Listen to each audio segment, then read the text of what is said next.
অনেক রক্তের বিনিময়ে আজকের এই মহান মে দিবস। এক সময় শ্রমিকদেরকে নির্যাতন করা হতো, তাদের ন্যায্য অধিকার দিত না, যতক্ষণ ইচ্ছা ততক্ষণ কর্ম করে নিত।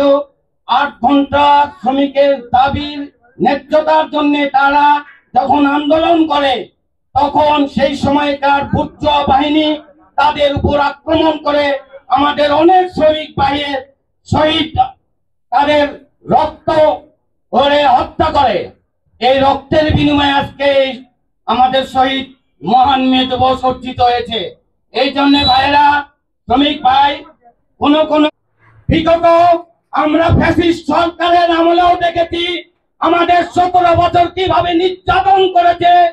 আমাদের কোন রাজনৈতিক নেতা কর্মীকে বাড়িতে থাকতে দেয়নি, যেখানে হামলা মামলার শিকার করার ফলে আজকে তার করুণ পরিণতি, সে দেশ ছেড়ে বিতাড়িত হয়ে গেছে।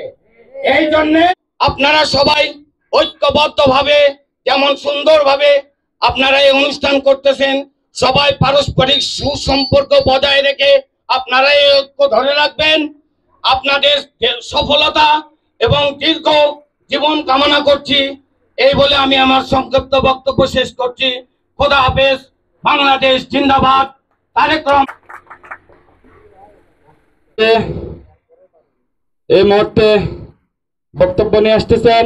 দিবস উদযাপন উপলক্ষে বর্ণাঢ্য র্যালি ও আলোচনা সভা সম্মানিত সভাপতি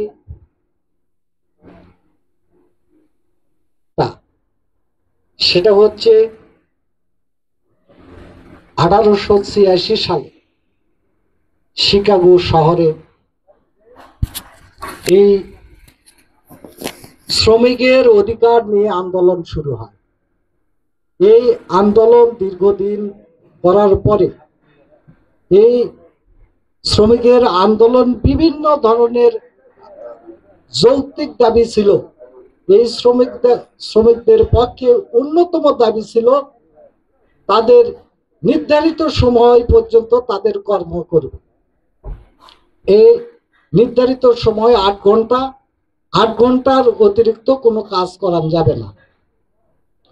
এই সহজ এবং ন্যায্য দাবি সে সময় ওখানকার সরকার এই দাবি না মেনে গণহারে শ্রমিক হত্যা করেছে এবং জেলে বন্দি করেছে।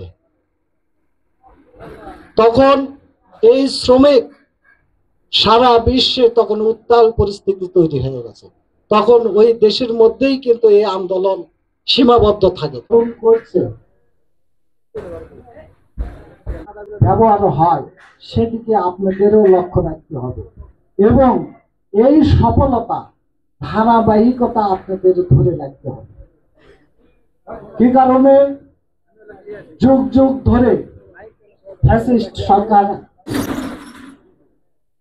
যেমন আপনারা দেখেন এই 17 বছর বাংলাদেশের স্বৈর শাসক নামে একটি সরকার ছিল।